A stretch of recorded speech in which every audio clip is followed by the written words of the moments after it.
فرعون کو اس نے وہ خواب دیکھ لیا تھا کہ ایک ستارہ اٹھے گا اور پھر وہ گرے گا تو میری ساری سلطنت کو تباہ کر دے گا۔ نجومیوں سے اس نے پوچھ لیا، اس نے کہا کہ ایک بچہ پیدا ہوگا جو تیری سلطنت کو تباہ کرے گا۔ چاہیے تو یہ تھا کہ وہ توبہ کرتا، لیکن اس نے کیا کیا کہ اس نے بچوں کو قتل کرانا شروع کیا۔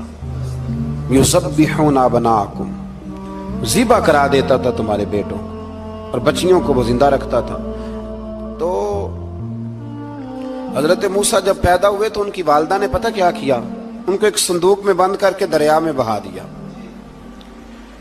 اب دریا میں بہتے جا رہے ہیں تو ماں تھی تو پریشان بھی ہو گئی، ان کی ہمشیرہ کو کہنے لگی ذرا دھیان رکھنا کدھر جاتے ہیں۔ حضرت موسیٰ علیہ السلام دریا میں بہتے بہتے نا، فرعون نے نا دریا کے کنارے مکان بنایا ہوا تھا۔ آپ کو پتہ ہے بادشاہوں کا ذوق ہوتا ہے، آج کل ہمارے جو حکمران ہیں انہوں نے اس کا نام فارم ہاؤس رکھا ہوا ہے، میرا فارم ہاؤس، اور پرانے زمانے میں لوگ ڈیرا کہتے تھے۔ تو اس نے بھی اس طرح کا فارم ہاؤس بنایا ہوا تھا۔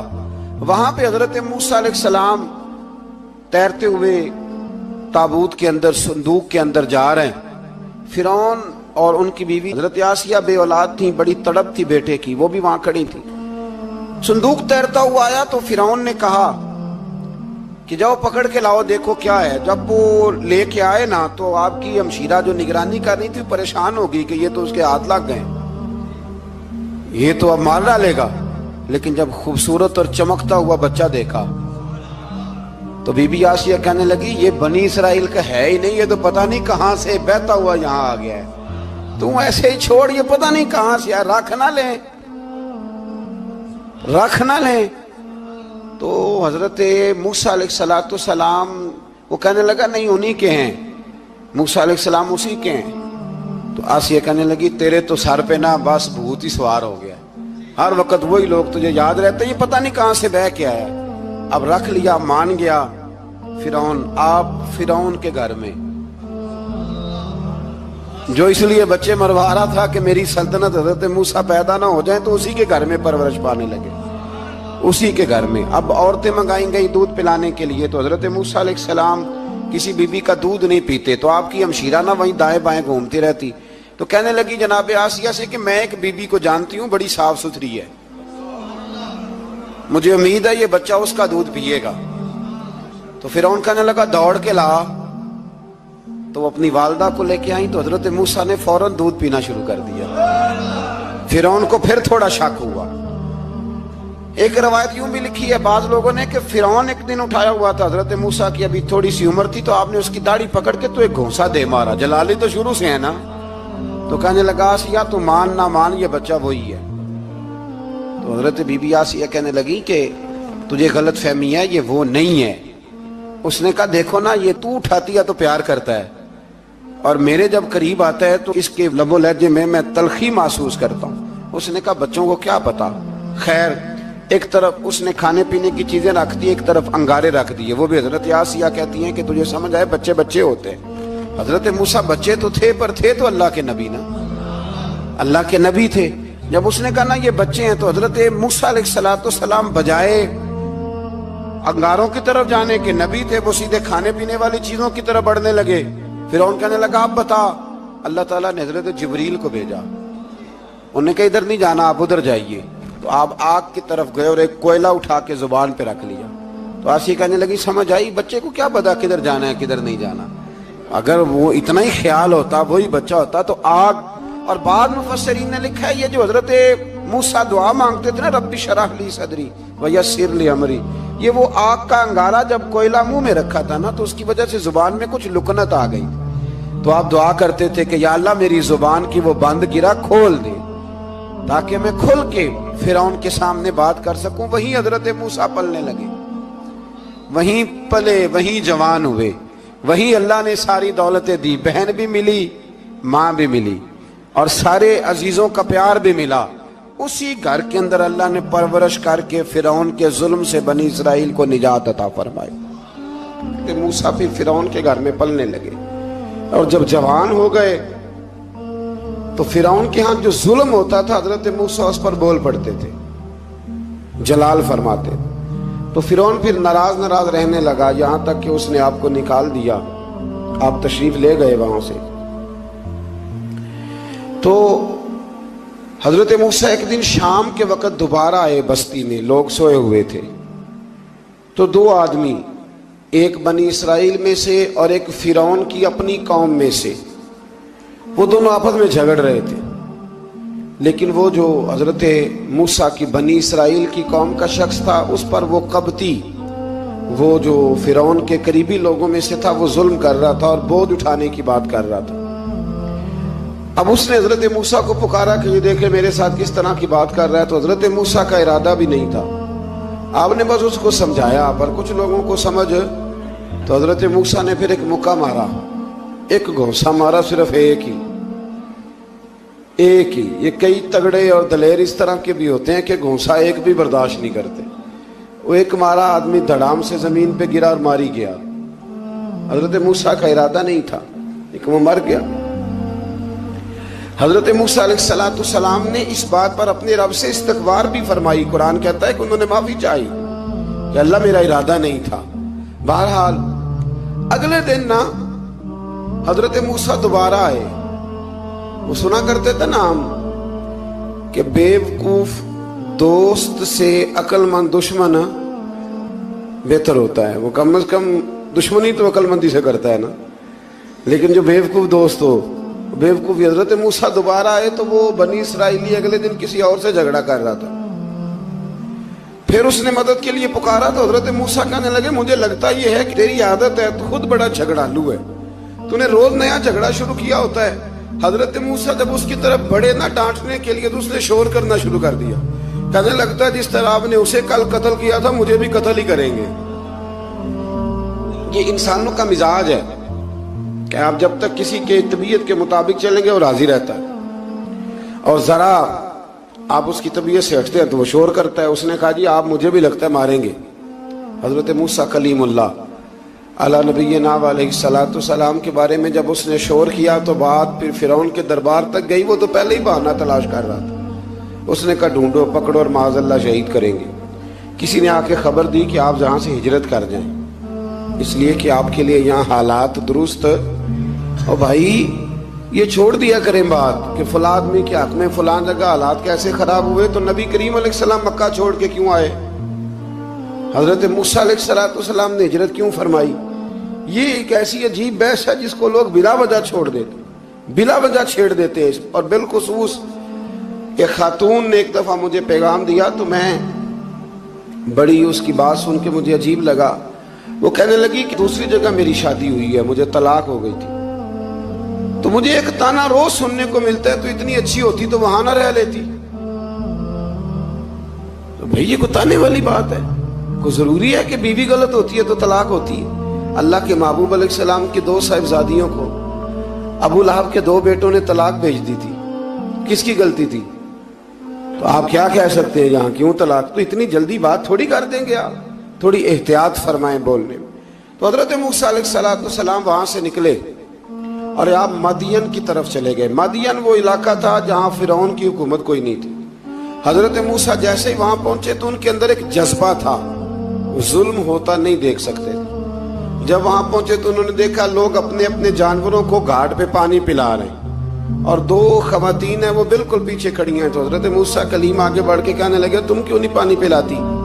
تو وہ کہنے لگی ہمارا بھائی کوئی نہیں، باپ ہمارا بوڑھا ہے. اللہ اکبر. مجبوری یہ ہے، ہم ہیں بھی پردہ دار گھرانے کی، مجبوری ہماری یہ ہے کہ جب تک یہ سارے لوگ پانی پلا نہیں لیں گے اتنی دیر تک ہماری باری نہیں آئے گی. تو حضرت موسیٰ کلیم اللہ علیہ السلام فرمانے لگے اچھا یہ بات ہے تو جانور مجھے دو. وہ ہو یہ رہا تھا کہ چونکہ مرد پانی پلا رہے تھے تو اور جتنے بھی مرد آتے جاتے تھے وہ گھستے جاتے تھے اور عورتیں بیچاری کھڑی تھیں. حضرت موسیٰ جھٹ سے آگے بڑھے، پیچھے ہٹو.